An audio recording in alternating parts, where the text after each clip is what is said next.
40ல retire ஆகணுங்கிறது ஒரு எய்மாக வச்சு வந்தாங்கன்னா என்னை பொறுத்த வரைக்கும் நல்ல விஷயம்தான். வேலையை விட்டு வரோமே அப்படின்னு சொல்லிட்டு நான் யோசிச்சுட்டு இருந்துட்டு இருந்தேன்னா மேபி நான் இந்த இந்த இந்த ஜேர்னியில் வந்திருக்க மாட்டேன். ஸோ சரி தப்புன்னு கிடையாது. அந்த மார்க்கெட் ஆப்பர்ச்சுனிட்டியை நம்ம கேப்சர் பண்ணுறதுக்கு எவ்வளோ ரெடியாக இருக்கும் and how is the founding team geared up to do that. அவ்வளோதான், அதுதான் விஷயம். ப்ராடக்ட் பில்ட் பண்ண முடியணும், விற்க முடியணும், கஸ்டமர் யூஸ் பண்ணணும், ரெனியூ பண்ணணும் அண்ட் ஹாப்பியாக இருக்கணும். இது நடந்தால்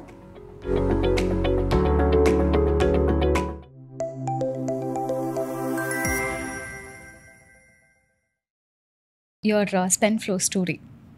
ஸோ நீங்கள் சித்தார்த்தையும் அஜயும் மீட் பண்ணுறீங்க. ஸோ அதுக்கப்புறம் 2-3 கான்வர்சேஷன்ஸ் நடக்குது. அந்த ஸ்டெப்பு எப்போ எடுத்தீங்க? எவ்வளோ நாள் ஆச்சு இந்த ஐடியேஷன் ஃபேஸில் மட்டுமே? ஸோ நான் வந்துட்டு க்ளவுடை பற்றி நிறைய ரிசர்ச் பண்ணிட்டு இருந்தேன், க்ளவுட் ஆப்டிமைசேஷன் பற்றி. ஸோ க்ளவுடில் எப்படி காஸ்ட்டை குறைக்கலாங்கிறதெல்லாம். ஸோ எனக்கு அந்த மார்க்கெட் பற்றி ஓரளவுக்கு நிறைய ஐடியா இருந்தது. சாஸ்ன்னு வரும்போது நான் சித்தார்த் அஜயை பார்க்கும்போது தான் எனக்கு அந்த மார்க்கெட் பற்றி அவங்க எக்ஸ்போஸே பண்ணாங்க. பட் லிட்டரலாக 2 மீட்டிங் தான் பண்ணோம். 2 மீட்டிங்கில் எனக்கு I was very convinced that இந்த மார்க்கெட் பெருசு அண்ட் இந்த டீம் இஸ் ஃபென்டாஸ்டிக். ஸோ இந்த 2 விஷயம் மெயினாக இருக்குன்ற போது அண்ட் எங்களோட ஸ்கில் செட்ஸ் வந்து ரொம்ப காம்ப்ளிமெண்ட்ரியாக இருந்தது. So Siddharth is very good in product, operations, finance. Ajay வந்துட்டு ஸோ 2 பேருமே யூஎஸில் தான் படிச்சிருந்தாங்க. அவங்க 2 பேருக்கு அப்போ தான் பழக்கம். ஸோ அஜய் வந்துட்டு இன்ஜினியரிங்கில் இஸ் செம ஸ்ட்ராங். ஸோ எஸ் பில்ட் 2-3 யூஎஸில் ஸ்டார்ட் அப்ஸில் எஸ் பி இந்த ஃபஸ்ட் ஃபவுண்டிங் இன்ஜினியர். டீம்ஸை பில்ட் பண்ணிவிட்டு அக்வசிஷன் வரைக்கும் அவர் பார்த்துட்டு வந்திருக்காரு.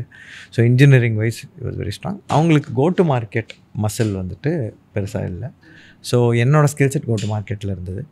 அண்ட் எனக்கு ஃபைனான்ஸ் விட்டாலும் வராது அண்ட் இன்ஜினியரிங் வராது. அதனால் எங்கள் ஸ்கில் செட்ஸ் ரொம்ப காம்ப்ளிமெண்ட்ரியாக இருந்தது. அண்ட் நாங்கள் சால்வ் பண்ண ப்ராப்ளமும் ஆப்டிமைசேஷனுன்ற ஸ்பேஸில் பார்த்தோன்னா சிமிலராக தான் இருந்தது.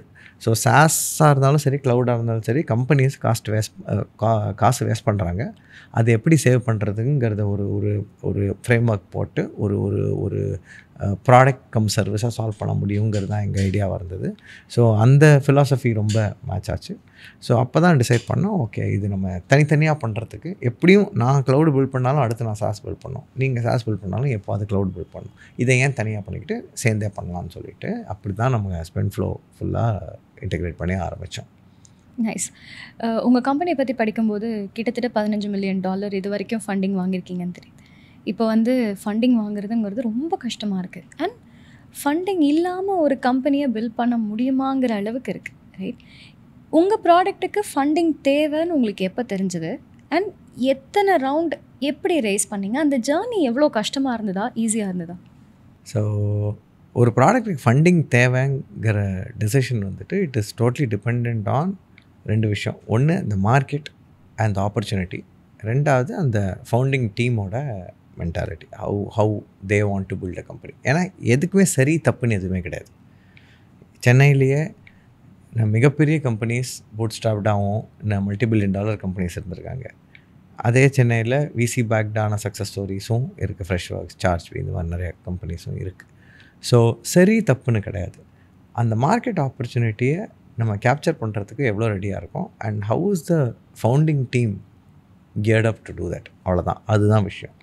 ஸோ மற்றபடி அந்த சில பிஸ்னஸஸ்லாம் ஃபண்டிங் இருந்தால் தான் வளர முடியும். ஓகே, ஸோ ஃபார் எக்ஸாம்பிள் இப்போது ஒரு லெண்டிங் பிஸ்னஸ் பண்ணுறீங்கன்னா காசு இருந்தால் தான் லெண்ட் பண்ண முடியும். அதெல்லாம் வந்துட்டு ஃபண்டிங் இல்லாமல் பண்ண முடியாது. இல்லை அவ்வளோ பெரிய பேக்கிங்கோட வந்தால் கூட I don't think anybody in this world would start a business without raising debt or funds for a lending business. அதே மாதிரி எங்களை பொறுத்த வரைக்கும் எங்களுக்கு மார்க்கெட் ரொம்ப பெருசு. ஸோ எங்களுக்கு முதல்லேருந்தே தெரியுது தட் எல்லாருமே அவ்வளோ அப்ளிகேஷன்ஸ் பண்ணுறாங்க. உங்கள் ஃபோன் சிம்பிளாக எடுத்துக்கோங்க, எவ்வளோ அப்ளிகேஷன்ஸ் வச்சுருக்கீங்க, அதில் எவ்வளோ யூஸ் பண்ணுறீங்க, எவ்வளோத்துக்கு பே பண்ணுறீங்க, பே பண்ணுறதெல்லாம் யூஸ் பண்ணுறீங்களா? இது ஒரு ஃபோனில் நீங்கள் பார்த்தீங்கனாலே சராசரியாக ஒரு 20% நம்ம வேஸ்டேஜ் இருக்கும். இதை ஒரு கம்பெனிக்கு யோசிச்சு பாருங்கள். எவ்வளோ பேர் எவ்வளோ அப்ளிகேஷன்ஸ் வாங்குவாங்க அண்ட் யார் அதை மெயின்டைன் பண்ணுவாங்க, அந்த பேமெண்ட்ஸ் எல்லாம் வேறு இடத்துல போயிட்டுருக்கோம். ஸோ ஒரு ஃபைனான்ஸ் டீமுக்கோ, ஒரு ப்ரொக்யூர்மெண்ட் டீமுக்கோ, ஒரு ஐடி டீமுக்கோ இன்றைக்கி சராசரியாக இருக்கிற கம்பெனியில் ஒரு விசிபிலிட்டியே கிடையாது. ஸோ அதை கொண்டு வந்துட்டு அதை ஆப்டிமைஸ் பண்ணுறதுங்கிறது ஒரு பெரிய ப்ராப்ளம். ஸோ எங்களுக்கு ஆப்பர்ச்சுனிட்டி ரொம்ப பெருசாக இருக்குது அண்ட் இது வேர்ல்டு ஃபுல்லாக பண்ண முடியும். ஸோ பண்ண முடியுன்ற போது நம்ம பண்ணுறோன்ற போது நமக்கு சக்ஸஸ் தெரியுதுன்ற போது, ஏன்னா கஸ்டமர்ஸ் எப்போ சக்ஸஸ் தெரியும்னா ஒரு கஸ்டமர் நம்ம ப்ராடக்டை வாங்கி யூஸ் பண்ணி ரொம்ப நல்லா இருக்குன்னு சொல்லி ரெனியூ பண்ணான்னா அப்போ தான் என்னை பொறுத்த வரைக்கும் ஒரு ப்ராடக்ட்டுக்கு ஒரு ப்ராடக்ட் மார்க்கெட் ஃபிட்டுன்னு சொல்லுவாங்க. ப்ராடக்ட் மார்க்கெட் ஃபிட் வருது. அண்ட் என் ப்ராடக்ட் இல்லாட்டி அவன் கண்டிப்பாக வருத்தப்படுவான், அவனுக்கு கஷ்டம். And it's gonna be that's gonna be an இம்பேக்ட்னு தெரிஞ்சால் தான் ப்ராடக்ட் மார்க்கெட் ஃபிட் வந்துருச்சுன்றதை நான் நம்புகிறேன். ஸோ அந்த ஃபேஸ் நம்ம பண்ணிட்டோம். அது வரைக்கும் நம்ம பெருசாக எக்ஸ்டர்னலாக ஃபண்ட் ரைஸ் பண்ணணும் அப்படிங்கிற மோடுக்கு போகக்கூடாது. என்னை பொறுத்த வரைக்கும் நம்மளால் எப்போ இது ரிப்பீட்டபிளாக பண்ண முடியுது, ப்ராடக்ட் பில்ட் பண்ண முடியணும், விற்க முடியணும், கஸ்டமர் யூஸ் பண்ணணும், ரெனியூ பண்ணணும் அண்ட் ஹாப்பியாக இருக்கணும். இது நடந்தால் அப்போது நீங்கள் இன்னும் கொஞ்சம் காசு போட்டால் இன்னும் கொஞ்சம் ஃபாஸ்ட்டாக போகலாம் அப்படின்றது நமக்கு தெளிவாக தெரியும். ஸோ அந்த டைமில் தான் நம்ம ஃபண்ட் ரைஸ் பண்ணணும். ஸோ ஃபண்டிங் இதுக்கு தான் தேவை and to capture market very quickly. So நாங்கள் எப்படி ரேஸ் பண்ணோன்னா, நாங்கள் ஆரம்பிக்கும் போதே இந்த ஸ்பேஸ் பெருசு. எங்களுக்கு வந்துட்டு 2-3 யூஎஸில் 2-3 காம்படிட்டர்ஸ் இருந்தாங்க. அவங்க வந்துட்டு ஒரு கம்பெனி வந்துட்டு ஸ்டார்ட் பண்ணி 3 வருஷத்துலேயே $120 மில்லியன் ரைஸ் பண்ணிவிட்டு யூனிகார்ன் ஆகிட்டாங்க. இன்னொரு கம்பெனி $65 மில்லியன் ரைஸ் பண்ணியிருந்தாங்க. ஸோ அதனால் ஸ்பேஸில் ஆக்டிவிட்டி இருக்குதுன்னு எங்களுக்கு தெரிஞ்சுது அண்ட் அந்த ப்ராப்ளம் பெருசாக இருக்கணும் தெரிஞ்சுது. ஸோ நாங்கள் பில்ட் பண்ண ஆரம்பிக்கும் போதே அதுக்கேற்ற மாதிரி தான் எங்களோட இன்வெஸ்ட்மெண்ட் தீசஸ் பிளான் எல்லாமே நாங்கள் வச்சுருந்தோம். ஸோ ஆக்சல் பார்ட்னர்ஸோட முதல் இன்குபேட்டரில் நாங்கள் இருந்தோம். ஸோ அதுக்கு முன்னாடி போல்ட் கேப்னு நம்ம சென்னை பேஸ்ட் இன்வெஸ்டர் சத்யான் இருக்கார். Fantastic investor, fantastic person. So அவர் டீமை ட்ரஸ்ட் பண்ணிவிட்டு அவர் தான் ஃபஸ்ட்டு ஒரு இன்ஸ்டிடியூஷனல் சின்ன செக் ஒன்று போட்டார். அது தவிர நாங்கள் நிறைய ஏஞ்சல்ஸ் கிட்டேருந்து ரேஸ் பண்ணியிருந்தோம். ஏன்னா அது கான்ஷியஸாக பண்ணோம் நிறைய ஏஞ்சல்ஸ் கிட்டேருந்து. ஏன்னா அவங்களோட நெட்வொர்க்கும் எக்ஸ்பர்டீஸும் எங்களுக்கு தேவைப்பட்டது. அப்படின்னா தான் நாங்கள் இன்வெஸ்டராக கூப்பிட்டோம். ஸோ அது சின்ன அமௌண்ட்ஸ் நாங்கள் ரேஸ் பண்ணி வச்சுருந்தோம். பட் இந்த ஆக்சல் இன்குபேட்டரில் அவங்களோட ஃபஸ்ட்டு இன்குபேட்டரில் நாங்கள் ஆக்சலரேட்டர், இன்ஃபேக்ட் ஆக்சல் ஆட்டம்ஸ்ன்னு சொல்லிட்டு ஒரு ப்ரோக்ராம். ஸோ அந்த ப்ரோக்ராமில் சேர்ந்துட்டு முதல் பேட்சில் நாங்கள் இருந்தோம்.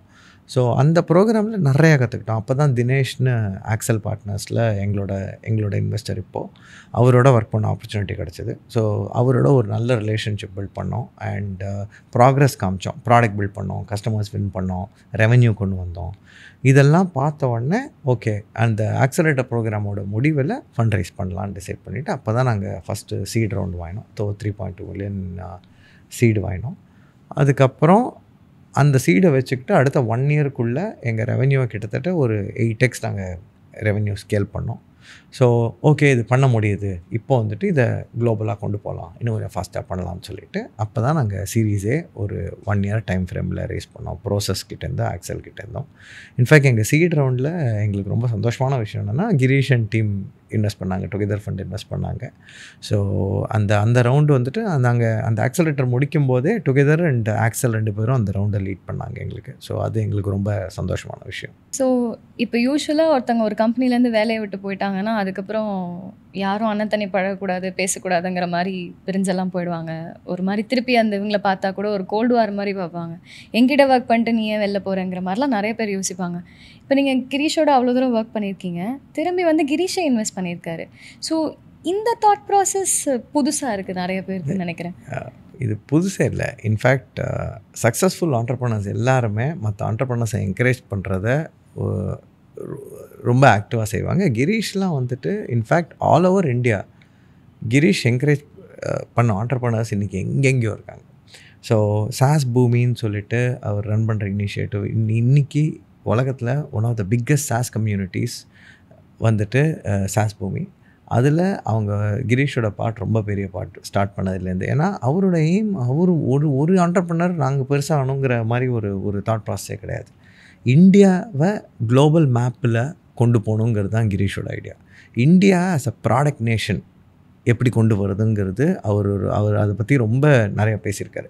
அண்ட் அவர் ரொம்ப நிறையா அதை பிலீவும் பண்ணுறாரு. இந்தியாவிலேருந்து இதை பண்ண முடியுன்றதை அவர் பண்ணி காமிச்சிருக்காரு. அண்ட் அந்த மாதிரி நிறைய பேர் பண்ணாங்கன்னா என்கரேஜ் பண்ணுறதுக்கு ஃபஸ்ட்டு வந்து நிற்கிறவர் கிரீஷ் தான். ஸோ அதனால் அவர்கிட்ட போய் நான் எனக்கு பேசும்போது ஆக்சுவலி நான் மற்றவங்ககிட்ட பேசும்போது கூட யோசிச்சிருக்கலாம். பட் கிரீஷ் கிட்ட போய் நான் இந்த மாதிரி ஒன்று ஸ்டார்ட் பண்ண போகிறேன்னு சொல்லும்போது எனக்கு அந்த ஒரு பயமே இல்லை. அவரும் ஒரே கான்வர்சேஷன் தான் வச்சோம். எனக்கு இன்னும் ஞாபகம் இருக்குது, ஆழ்வார்பேட்டில் ரெயின்ட்ரி ஹோட்டலில் இருந்தார். நான் எங்கேயோ வெளில இருந்தேன், பட் அவர் ஊருக்கு கிளம்பிட்டு இருந்தார். கிரீஷ் எனக்கு அர்ஜென்ட்டாக உங்ககிட்ட பேசணும்னு சொல்லிட்டு டைம் வாங்கிட்டு, நான் ஒரு பாத்ரூம் செப்பல், ஒரு ஷார்ட்ஸு, ஒரு பழைய டிஷர்ட்டை போட்டு தான் நான் அன்றைக்கி கிரீஷை மீட் பண்ணேன். பட் இந்த மாதிரி நான் கிளம்பலான் இருக்கேன் அப்படின்னும்போது ஃபஸ்ட்டு கேட்டார், என்ன பண்ண போகிறேன், இதான் ஐடியா, இதான் பண்ண போகிறேன், எவ்வளோ ஈக்விட்டி இருக்குது. ஸோ நான் வெளில போனால் அந்த மூவி எனக்கு நல்லா இருக்குமான்னு யோசித்தார். செகண்டு, இதனால் அவரை பற்றி அவர் யோசிக்கவே இல்லை, ஃப்ரெஷ் ஒர்க்ஸ் பற்றி அவர் யோசிக்கவே இல்லை. ஸோ அதுதான் நான் சொன்ன விஷயம். மக்கள் அவர் கூட வேலை பண்ணுறவங்கள அவர் எப்படி மேலே கொண்டு போவாருங்கிறதுல லைக் ஏகப்பட்ட விஷயம் கிரீஷ்டேருந்து கற்றுக்கணும். ஸோ பண்ணுப்பா, இது நல்லா தான் இருக்குது, ஆல் தி பெஸ்ட் அப்படின்னு சொல்லிட்டு அமுச்சு வச்சார். ஸோ அதனால் கிரீஷ்கிட்டேருந்து ஃபண்டிங் வாங்கிறதுங்கிறது வந்துட்டு எங்களுக்கு அது ரொம்ப ஒரு சந்தோஷமான பெருமையான விஷயம். Very nice. Interesting thought process. ரொம்ப டிஃப்ரெண்ட்டாக இருக்குது ஆக்சுவலி, லீடர்ஸ் எப்படி யோசிக்கிறாங்கன்னு தெரிஞ்சுக்கிறதுக்கு. இப்போது நிறைய பேர்கிட்டேருந்து இன்வெஸ்ட்மெண்ட்ஸ் வாங்கியிருக்கீங்க இல்லையா? ப்ராசஸ் இருக்காங்க, போல் கேப் இருக்காங்க, ஆக்சல் இருக்காங்க, டுகெதர் ஃபண்ட்ஸ் இருக்காங்க. ஒரு இன்வெஸ்டர்கிட்ட ஃப்ரெண்ட்ஸ் கிட்டேருந்து usually friends and family race பண்ணோன்னா அவங்களுக்கு பதில் சொல்கிறதே, தெரிஞ்சவங்களுக்கு பதில் சொல்கிறதே ரொம்ப கஷ்டம். இப்படி வெரைட்டிஸாக ஒவ்வொருத்தங்களுக்கும் ஒரு எக்ஸ்பர்டைஸ்லேருந்து உள்ளே வர ஒரு போர்டை எப்படி சமாளிக்கிறீங்க? அவங்களோட எக்ஸ்பெக்டேஷனை நீங்கள் எப்படி மேட்ச் பண்ணுறீங்க? ஸோ மெயினாக இது சித்தார்த் தான் பண்ணுவார், எங்கே அப்படி இல்லை. அது அவர் தான் அதில் ரொம்ப நிறையா எல்லா போர்டோடையும் ஒர்க் பண்ணுற சித்தார்த்தோட வேலை தான். நான் ரொம்ப க்ளோஸாக ஒர்க் பண்ண மாட்டேன். பட் ஹை லெவலில் யோசித்து பார்த்தோம்னா நம்ம இன்சென்டிவும் அவங்க இன்சென்டிவும் ஒன்று தான். கம்பெனி வளரணும். ஸோ கம்பெனி வளரணுன்னா அவங்கக்கிட்ட வெல்த் ஆஃப் நாலேஜ் இருக்குது. ஸோ நம்ம வந்துட்டு கண்டிப்பாக குவார்ட்டர்லி போர்ட் மீட்டிங் நடக்கும். போர்ட் மீட்டிங்கில் நாங்கள் போய்ட்டு இதான் பண்ண போகிறோம்னு சொல்லுவோம், ஐடியாஸ் வாங்கிப்போம். அண்ட் அதே மாதிரி என்ன நடக்குதோ ஓப்பனாக சொல்லுவோம். ஸோ இந்த போர்டை மேனேஜ் பண்ணுறதுங்கிறது வந்து நான் எப்படி பார்ப்பேன்னா, நம்ம வீட்டை மேனேஜ் பண்ணுற மாதிரி தான். ஸோ கரெக்டாக உண்மையை சொல்லிவிட்டு இதுதான் பண்ணணும், இதுதான் அலைன்மெண்ட், இப்படி தான் பண்ண போகிறோம்னு யோசிக்கிறத கரெக்டாக சொல்லிவிட்டு அவங்கள எங்கே யூஸ் பண்ணிக்கலாங்கிறத நம்ம கரெக்டாக இருக்கணும். ஏன்னா அவங்க எல்லாருக்குமே டைம் ரொம்ப லிமிட்டெட். ஸோ கிரீஷ்க்கு வந்தார்னா ப்ராடக்ட் விஷயங்கள் அவர்கிட்ட பேசுகிறது, ஸ்ட்ராட்டஜி விஷயங்கள், ப்ரைஸிங் விஷயங்கள், இதெல்லாமே அவர் கரெக்டாக இன்புட்ஸ் கொடுப்பாரு. பீப்புள் விஷயங்களில் என்ன பண்ணலாம் அப்படிங்கிறதெல்லாம் கரெக்டாக இன்புட்ஸ் கொடுப்பாரு. ஆக்சல் கிட்ட பெரிய நெட்வொர்க் இருக்குது, ப்ரோசஸ் கிட்ட பெரிய நெட்வொர்க் இருக்குது, அதை எப்படி யூஸ் பண்ணலான்னு பார்ப்போம். சில பேர் ஃபினான்ஷியலி கரெக்டான அட்வைஸ், எப்போ ஃபண்ட் ரைஸ் பண்ணணும், நீ பண்ணணுமா வேணாமான்ற கொஸ்டின்ஸ் கேட்பாங்க. தினேஷ் வந்துட்டு நிறைய விஷயங்கள் வந்துட்டு ஃபிலாசபிக்கலாக இருக்கிற மாதிரி இருக்கும், பட் ரொம்ப தெளிவாக கேட்பார், ஏன் நீ இதை பண்ணுற அப்படிங்கிறதுக்கு கரெக்டாக கேட்பார். ஸோ அண்ட் போல்ட் கேப் எப்போவுமே ஒரு பெரிய சப்போர்ட்டர். அவங்க போர்டில் இல்லை, அவங்க வந்துட்டு எங்களோட ரொம்ப க்ளோஸ் மாதிரி அவங்க. ஸோ சத்யா வந்துட்டு நிறைய விஷயங்கள் அவங்க கோ டு மார்க்கெட் சப்போர்ட், என்ன சப்போர்ட் வேணாலும் ஃபாஸ்ட்டாக நமக்காக வேலை செய்கிற ஹெல்ப் பண்ணுற மாதிரி ஒரு டீம்.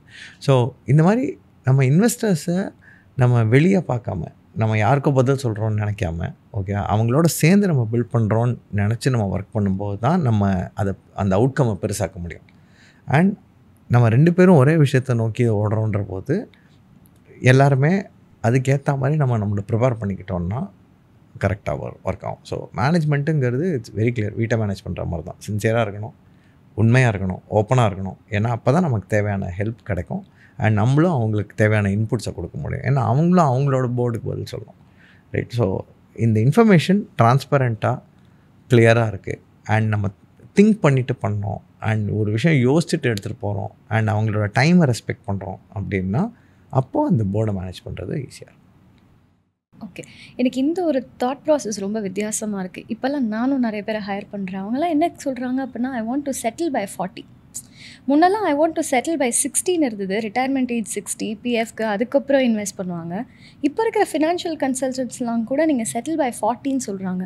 பட் நீங்கள் வந்து கிரீஷே 36 தான் ஆரம்பித்தார், எனக்கு 40 ஆகிடுச்சு, இப்போயாவது நான் ஆரம்பிக்கணும் அப்படிங்கிறது இந்த தாட் ப்ராசஸ் ஏன் இப்போ வித்தியாசமாக இருக்குது இந்த 2 ஜென்ரேஷனுக்கும் நினைக்கிறேன்? இல்லை, இது அடுத்த ஜென்ரேஷன் வந்துட்டு கொஞ்சம் ஒரு இன்ஸ்டன்ட் கிராட்டிஃபிகேஷன் ஜென்ரேஷன். அவங்களுக்கு எல்லாமே இமீடியட்டாக வேணும், ஃபாஸ்ட்டாக வேணும், உடனே வேணும். அண்ட் கிடைக்காட்டி வருத்தப்படுற, ஈஸியாக கிடைக்காட்டி ரொம்ப வருத்தப்படுற ஜென்ரேஷனாக எனக்கு தோணுது.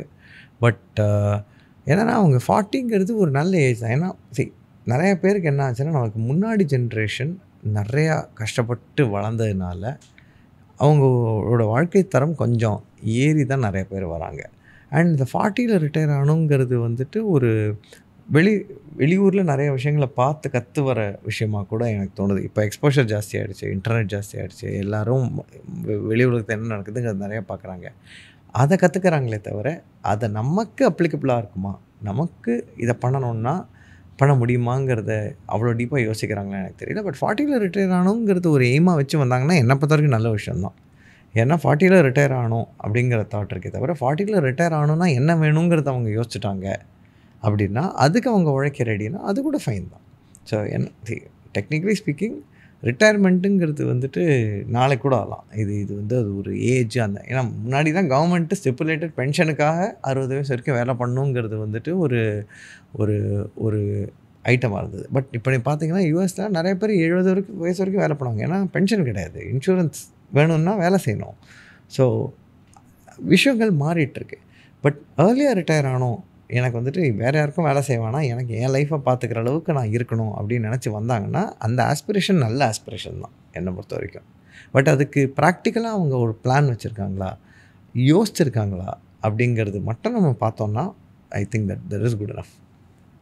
நீங்கள் அடிக்கடி இந்த கம்ஃபர்ட் ஜோன் விட்டு வாண்டடாக வெளியே வரதுனால நான் கேட்குறேன், இந்த லேர்ன் அன்லேர்ன் அண்ட் ரீலேர்ன்னு சொல்லுவாங்கல்ல, எதை கற்றுக்கணும், எதை விடணும், எதை திருப்பி கற்றுக்கணும் ஒரு இது மாறும்போதும்? ஸோ லைஃப்பில் எல்லாருக்குமே சில ஸ்டேஜஸ் இருக்கும். ஓகே, ஸோ நம்ம வந்துட்டு ஒரு ஸ்பெஷலிஸ்ட் ஆனோம்னா நம்ம டொமைனோ அந்த டெக்னாலஜியோ டீப்பாக கற்றுக்கணும். பட் அதுலேருந்து நம்ம ஒரு மேனேஜர் ஆனோம் அப்படின்னா நம்ம வைடாக பீப்புள் மேனேஜ்மெண்ட் இதெல்லாம் கற்றுக்கணும். ஸோ அந்தந்த நம்ம டைம் ஃப்ரேமுக்கே நம்ம ரோலுக்கு ஏற்ற மாதிரி நம்மளோட சிச்சுவேஷனுக்கு ஏற்ற மாதிரி சில விஷயங்கள் நம்ம ட்ராப் பண்ண வேண்டியது. ஏன்னா நம்ம பெஸ்ட் எக்ஸாம்பிள் ஒரு இன்ஜினியரை தூக்கிட்டு நம்ம வந்துட்டு ஒரு பீப்புள் மேனேஜர் ரோலில் போடுறோம் அப்படின்னா அவங்க எல்லா ப்ராப்ளமுமே இன்ஜினியரிங் ப்ராப்ளமாக பார்க்க முடியாது. ஏன்னா பீப்புள் மேனேஜ்மெண்ட்டில் இமோஷ்னல் கொஷன்ஸ் நிறையா வரும். ஸோ அப்போ அவங்க கொஞ்சம் இன்ஜினியரிங் அன்லேர்ன் பண்ணணும். They have to learn people management and they have to relearn how to build these two together. ஏன்னா ரேஷ்னலாகவும் இருக்கணும். ஏன்னா அப்ஜெக்டிவ், கம்பெனியோட அப்ஜெக்டிவ்ஸ், டீமோட அப்ஜெக்டிவ்ஸ், அவங்களோட அப்ஜெக்டிவ்ஸை மீட் பண்ணுறதுக்கு ரேஷ்னலாக ஒரு ஒரு ஒரு ஒரு விஷயம் பில்ட் பண்ண முடியணும். அதே மாதிரி இமோஷனல் சப்போர்ட்டும் பில்ட் கொடுக்க தெரியணும். So depends on the stages what you need, on where you are and what role you play and what is the impact your decisions have on people around you. நிறைய விஷயங்கள் கற்றுக்கிற மாதிரி இருக்கும், விடுற மாதிரி இருக்கும், திருப்பி கற்றுக்கிற மாதிரி இருக்கும். இப்போ எனக்கு சிம்பிளாக பார்த்தீங்கன்னா எனக்கு ஃபைனான்ஸ் வராது. ஓகே, பட் ஃபைனான்ஸில் தான் இப்போ நான் எங்களோட ப்ராடக்ட் நாங்கள் சிஎஃப்ஓஸ் வேர்ல்டு ஓவர் ஸ்மார்ட்டஸ்ட் சிஎஃப்ஓஸ்க்கு விற்றுட்ருக்கோம். So I had to relearn finance. So இப்போ எனக்கு ஓரளவுக்கு கம்ஃபர்டபுளாக நான் I invest time in it to learn that. அதே மாதிரி சேல்ஸ் எனக்கு நிறையா வரும். But at the same time இப்போ நான் என்னோடய ரோலுக்கு நான் சேல்ஸ் மட்டும் பண்ணிகிட்ருக்க முடியாது. So I have to unlearn some of my core drills and had to build a wider organization. So என்னோட சிச்சுவேஷனுக்கு எனக்கு இங்கே சக்ஸஸ்ஃபுல்லாக இருக்கணும், ஒரு சக்ஸஸ்ஃபுல் ஆர்கனைசேஷன் பில்ட் பண்ணணும்னா என்ன தேவையோ அதை அனலைஸ் பண்ணிவிட்டு we need to decide what I'm going to learn, what I'm going to unlearn, what I'm going to relearn. இது வரைக்கும் உங்கள்கிட்ட பேசுனதில் ஸ்பெண்ட் ஃப்ளோ பற்றி எனக்கு ரொம்ப கிளியராக என்ன தெரிஞ்சதுன்னா உங்களோட கல்ச்சர், நீங்கள் எப்படி வேல்யூ க்ரியேட் பண்ணுறீங்க. அண்ட் இப்போ ஒரு விஷயம் சொன்னீங்களே, the only sauce company that gives guarantee on your savings. So யார் உங்களோட ஐடியல் கஸ்டமர், அவங்களுக்கு நீங்கள் என்ன ப்ராப்ளம் அட்ரெஸ் பண்ணுறீங்க, எக்ஸாக்டாக என்ன வேல்யூ டெலிவர் பண்ணுறீங்க? ஓகே, எங்களோட ஐடியல் கஸ்டமர் பார்த்திங்கன்னா மார்க்கெட்டுக்கு மார்க்கெட் மாறும். ஸோ டிப்பிக்கலாக இப்போ நாங்கள் 2 மார்க்கெட்டில் தான் ரொம்ப நிறையா ஃபோக்கஸ் பண்ணுறோம், யூஎஸ்லேயும் யூகேலையும். யூஎஸ்லனா என்ன ஆகுனா க்ரோத் ஸ்டேஜ் கம்பெனிஸ்ன்னு சொல்லுவாங்க. ஸோ ஒரு 200 எம்ப்ளாயிக்கு மேலே இருப்பாங்க. ப்ரொக்யூர்மெண்ட்டுக்குன்னு தனி டீம் இருக்காது பெருசாக. ஸோ ஃபைனான்ஸ்லேயோ இல்லை ஆப்ரேஷன்ஸ்லையோ ஐடிலையோ யாரோ ஒருத்தர் வந்துட்டு இந்த வேலையை வேண்டாம் வரப்போ பண்ணிகிட்ருப்பாங்க. அவங்களோட வேலை என்ன இருக்குன்னா கம்பெனியில் யார் யார் என்னென்ன சாஃப்ட்வேர் யூஸ் பண்ணுறாங்க அப்படின்னு ஒரு லிஸ்ட் வச்சுருப்பாங்க. எவ்வளோ பே பண்ணுறோன்ற லிஸ்ட் இருக்கும். இன்வாய்ஸஸ்லாம் கரெக்டாக வருதான்னு பார்த்துட்ருப்பாங்க. எப்போ அந்த கான்ட்ராக்ட்ஸ் எல்லாம் சென்ட்ரலைஸ் பண்ணுறது, எப்போ ரெனியூ பண்ணணும் அப்படின்ற டிஸ்கஷன்ஸ் வர்றது, இது எல்லாமே ஒருத்தர் பண்ணணும். பட் ஒருத்தரால் பண்ணவே முடியாது. ஏன்னா அந்த ஸ்டேஜ் இருக்கிற கம்பெனிஸ் எப்படி வேலை செய்வாங்கன்னா ஒவ்வொரு டிபார்ட்மெண்ட்டுக்கும் அவங்க பட்ஜெட் கொடுத்துருவாங்க. மார்க்கெட்டிங்கா, இந்த அவன் பட்ஜெட், இதுக்குள்ளே நீ என்ன வேணால் பண்ணிக்கோ அப்படின்வாங்க. ஸோ மார்க்கெட்டிங்கில் இருக்கிறவங்க போயிட்டு இஷ்டத்துக்கு டூல்ஸ் வாங்குவாங்க, இல்லை கான்ட்ராக்டர்ஸ் ஹையர் பண்ணுவாங்க, இல்லை ஏதாவது பண்ணுவாங்க. ஸோ அந்த மாதிரி ஒவ்வொரு டிபார்ட்மெண்ட்டும் தனித்தனியாக ஸ்பெண்ட் பண்ணுவாங்க. அண்ட் இந்த கார்ப்பரேட் கிரெடிட் கார்ட்ஸ் வந்ததுலேருந்து பிரெக்ஸ், இந்த ரேம்ப் இந்த மாதிரி கம்பெனிஸ் வந்ததுலேருந்து என்ன ஆச்சுன்னா, யார் வேணால் ஒரு வர்ச்சுவல் கிரெடிட் கார்டில் ப்ராடக்ட்டை வாங்கிடலாம். ஸோ என்ன ஆகும்னா ஸ்பெண்ட் பயங்கரமாக லீக் ஆக ஆரம்பிக்கும். ஸோ நாங்கள் வந்து என்ன பண்ணுவோம்னா, எங்கள் ப்ராடக்டை வச்சுக்கிட்டு எங்களால் யார் என்ன ப்ராடக்ட் யூஸ் பண்ணுறாங்கங்கிறத ஈஸியாக ட்ராக் பண்ண முடியும். அண்ட் அதே மாதிரி அவங்களோட கான்ட்ராக்ட்ஸ் எல்லாத்தையும் சென்ட்ரலைஸ் பண்ண முடியும். யார் எப்போ ரெனியூவல்ஸ் வருமோ அந்த ரெனியூவல்ஸ் எல்லாமே ஸ்லாக்லேயோ இமெயில் வழியாவோ கம்யூனிகேட் பண்ணி நோட்டிஃபிகேஷன் பண்ண முடியும். அண்ட் நாங்கள் வெறும் ப்ராடக்ட் மட்டும் கொடுக்காம, ஒருத்தர் வந்துட்டு அந்த ப்ராடக்ட் எவ்வளோ யூஸ் பண்ணுறாங்கங்கிறத பேஸ் பண்ணி அதை டேரெக்டாக இப்போது 100 லைசன்ஸ் வாங்கியிருக்காங்க ஒரு சிஆர்எம்க்கு, 50 தான் யூஸ் பண்ணுறாங்கன்னா 50 லைசன்ஸை ரிமூவ் பண்ணுறதுக்கும் ஃபெசிலிட்டி வச்சுருக்கோம் ப்ராடக்ட்லேயே. இது ப்ராடக்ட் வைஸ். பட் நாங்கள் வெறும் ப்ராடக்ட் கம்பெனி கிடையாது, நாங்கள் வந்து ஒரு சொல்யூஷன் கம்பெனி. ஸோ சின்ஸ் இந்த வேலையை யாருக்குமே பண்ண பிடிக்காது, அண்ட் இதுக்கு ஒரு ஹெட் கவுண்ட் அவங்க போடணுன்னா அவங்க மினிமம் யூஎஸ்லலாம் $80,000 to $120,000 செலவு பண்ணி ஆகும். அந்த செலவை பண்ணாமல் ஸ்பென்ஃப்ளோ டீம் அவங்களுக்கு ஒரு எக்ஸ்டென்ஷன் மாதிரி ஆப்ரேட் பண்ணி நாங்களே அவங்களோட வெண்டர்ஸோட நெகோஷியேட் பண்ணி கான்ட்ராக்டோட வேல்யூவை குறைச்சி தருவோம். ஸோ அதுதான் நாங்கள் ஃபைனலாக அவங்களுக்கு டெலிவர் பண்ணுற சேவிங்ஸ். இதை தவிர பல பேர் கம்பெனிக்குள்ளே ஒரே வேலையை பண்ணுறதுக்கு நிறையா ப்ராடக்ட்டும் வச்சுருப்பாங்க. ப்ராஜெக்ட் மேனேஜ்மெண்ட்டுக்கே 5 ப்ராடக்ட் இருக்கும். ஸோ அதெல்லாம் எப்படி சென்ட்ரலைஸ் பண்ணுறது, எந்த ப்ராடக்ட் பெஸ்ட்டாக இருக்கும் இந்த எல்லா யூஸ் கேஸையும் மீட் பண்ணுறதுக்குன்ற ரெக்கமெண்டேஷன்ஸ் கொடுக்கறது, அண்ட் அந்த ரீஸ்ட்ரக்சர் பண்ணுறது நாங்கள் நிறையா பண்ணித்தருவோம் கஸ்டமர்ஸுக்கு.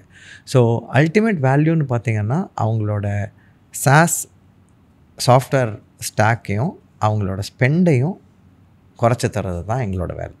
அண்ட் இதுதான் நாங்கள் டெலிவர் பண்ணுற வேல்யூ. சிஎஃப்ஓஸ்க்கு ஏன் எங்களை ரொம்ப பிடிக்கும்னா, எவ்வளோ சேவ் பண்ணுறாங்கங்கிறது கண்ணு முன்னாடி தெரியும். இது நம்பர், இது வந்து ப்ரொடக்டிவிட்டி 3x ஆகும்ன்ற மாதிரி ஒரு மெட்ரிக் கிடையாது.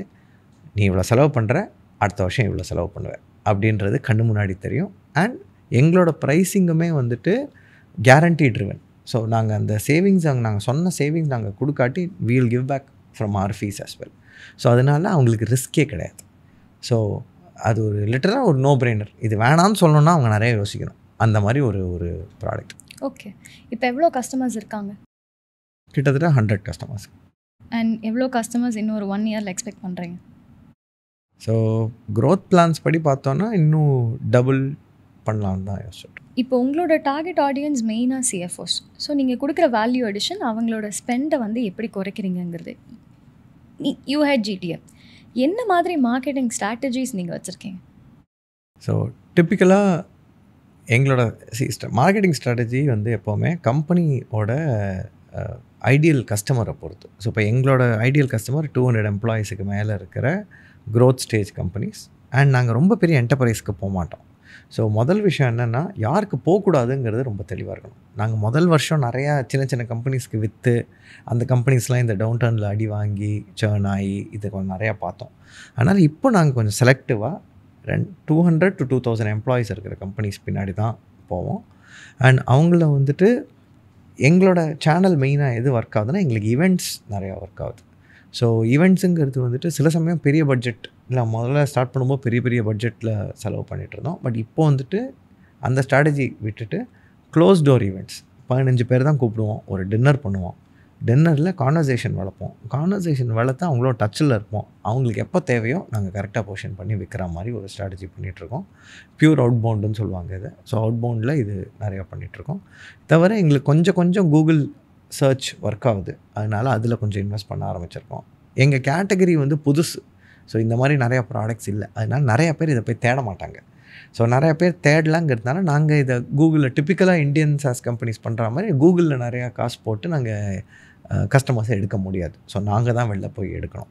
ஸோ எங்களோட இன்வெஸ்ட்மெண்ட்ஸ் மெயினாக ஈவெண்ட்ஸில், கொஞ்சம் ஆட்ஸில், அது தவிர சேல்ஸ் டீம் கால் பண்ணி அண்ட் இமெயில் பண்ணி விற்கிறதுக்கான டீம்ஸில் தான் ஸ்பெண்ட் பண்ணிகிட்ருக்கோம். ஸோ செஷனோட எனக்கு வந்துட்டோம். தேங்க்யூ, ரொம்ப பேஷண்ட்டாக எல்லா கொஷனுக்கும் என்னோடய ஸ்டூபிட் கொஷின்ஸ்க்கெலாம் கூட ஆன்சர் பண்ணிங்க. ஸோ உங்களுக்கு ரொம்ப பிடிச்ச ஒரு கோட், இம்பேக்ட்ஃபுல்லான quote that you stuck on to அப்படின்னா எதை சொல்லுவீங்க? பர்சனலாக சொல்லணுன்னா, என்னை பொறுத்த வரைக்கும் நான் ரொம்ப பிலீவ் பண்ணுற விஷயம் என்னென்னா, ஒரு விஷயம் ஒரு டைமில் நடக்குது அப்படின்னா அந்த விஷயத்தை அந்த டைமில் அதுதான் நமக்கு பெஸ்ட்டுங்கிறத நம்ம நம்பணும். ஸோ அது சரியா தப்பா அப்படிங்கிறத ரொம்ப அனலைஸ் பண்ணக்கூடாது. ரொம்ப சிம்பிள். என் அப்பா வந்து சின்ன வயசுலேயே 2009 இறந்துட்டார். ஸோ அவர் வந்துட்டு வாழ்க்கையில் அவர் வந்துட்டு நிறைய விஷயங்கள் அவர் ரிட்டையர் ஆனப்புறம் பண்ணணும் அப்படின்னு சொல்லிட்டு எல்லாத்தையும் சேர்த்து வச்சுருந்தார். இன்ஃபேக்ட் என் அக்கா யூஎஸ் போய் 10 வருஷம் ஆச்சு. அவங்க அங்கே ரிட்டையர் ஆனப்புறம் தான் அவங்க வீட்டுக்கு போவேன்னு சொல்லிட்டு விசா வாங்கி ரெடியாக இருந்தார். ரிட்டையர் ஆனவுடனே போகலான்னு 59 வயசில் கரெக்டாக 60 ரிட்டையர்மெண்ட்டு 60 வயசில் போயிட்டார். ஸோ யூஎஸ் கூட போகல, விசா இருக்குது. அந்தளவுக்கு அவர் வந்துட்டு போக முடியல. ஸோ அப்போ எனக்கு வந்துட்டு என்ன இந்த மனுஷன் வாழ்க்கை ஃபுல்லாக எங்களுக்காக இவ்வளோ பண்ணார், ஒரு சின்ன விஷயம் கூட அவர் என்ஜாய் பண்ணலையன்ற மாதிரி எனக்கு தோணலாம். பட் அவருக்கு வந்தது வந்து லிவர் கேன்சர். ஸோ இன்ஃபேக்ட் எந்த பழக்கமுமே இல்லாத ஆள் out of the blue liver cancer 6 மாதம் தான் இந்த பீரியடில் இறந்துட்டார். பட் அவர் பட்ட கஷ்டத்தை நாங்கள் பார்த்தோம். அவர் எவ்வளோ ஹெல்த்தியாக இருந்த ஒரு மனுஷன் இவ்வளோ கஷ்டப்பட்டு போனாருன்றதை பார்த்தோம். ஸோ அந்த நேரத்தில் அவர் இறந்த டைமில் ஆக்சுவலி அவர் இவ்வளோ இதெல்லாம் பார்க்காம போயிட்டாருன்ற வருத்தத்தோட அவர் இன்னும் கஷ்டப்படலையே அப்படின்ற ஃபீலிங் வந்தபோது it gave me a lot more confidence to move on with life. So ஒரு விஷயம் நடக்குது. ஸோ இப்போது ரொம்ப சிம்பிள், நான் யூகே போனேன், என்ன 2 தடவை ஜிமேட் ஃபெயில் ஆனேன். 3வது தடவை ஜிமேட்டில் ஒரு டீசன்ட் ஸ்கோர் வந்தது. ஸோ நான் 2வது தடவையோடு நிறுத்திடலாம், ரைட்? பட் என்னமோ இதை பண்ணலாமே, ட்ரை பண்ணலாமேன்னு தோணுச்சு. அண்ட் 3rd டைம் இந்த மார்க் வந்துச்சு, ஐஎஸ்பியில் அட்மிஷன் கிடச்சிது. வேலையை விட்டு வரோமே அப்படின்னு சொல்லிட்டு நான் யோசிச்சுட்டு இருந்துகிட்டு இருந்தேன்னா மேபி நான் இந்த ஜேர்னியில் வந்திருக்க மாட்டேன். ஸோ அதனால் அது ஒரு விஷயம் ஒன்று நடக்குதுன்னா, இன்ஃபேக்ட் என் கல்யாணமும் இன்னொரு குட் எக்ஸாம்பிளாக சொல்லலாம். எனக்கு 24 வயசில் கல்யாணம். நான் வந்து எம்பிஏ பண்ணிட்டு கல்யாணம் பண்ணிப்பேன்னு சொன்னேன். என் வீட்டிலலாம் வந்துட்டு வேணாம் கல்யாணம் பண்ணிட்டுக்கோ அப்படின்னு சொன்னாங்க. ஸோ என்ன தைரியத்துலன்னு தெரில, பட் அந்த வயசில் நான் ஓகே அப்படின்னு சொல்லிட்டேன். பட் நான் அந்த டெசிஷன் அப்போ எடுத்தது வந்துட்டு ரொம்ப சின்ன வயசில் பண்ணிக்கிறோமோன்னு எனக்கு வருத்தம் இருந்தது தவிர, பட் என் கல்யாணத்துக்கு என் அப்பா உயிரோடு இருந்தார். So it something that was better that happen because of that. So அதனால் எனக்கு அந்த வருத்தம் கிடையாது. ஸோ எப்போ எந்த விஷயம் நடக்குதோ அது நல்லதுக்குன்றத நம்பக்கூடிய ஒரு பக்கம் இருந்துச்சுன்னா நம்ம எல்லா விஷயத்தையுமே பாசிட்டிவாக பார்த்துட்டு we will always keep moving forward. ரொம்ப தேங்க்ஸ். எனக்கு இது ஃபர்ஸ்ட் ஷோ, ஸோ என்னை நம்பி உட்கார்ந்ததுக்கும் ஒரு தேங்க்ஸ். அண்ட் ஆல்மோஸ்ட் எல்லா கேள்விக்கும் பயங்கர டீட்டெயில்டாக இருந்தது ஆன்சர். அண்ட் ரொம்ப ஆத்மார்த்தமாக இருந்த மாதிரி இருந்தது. So thank you so much for coming and all the very best to Spenflo and all your investing advisor. என்னென்ன கரியர்லாம் நீங்கள் சூஸ் பண்ணுறீங்களோ all the best to all your careers. Thank you so much. Thank you.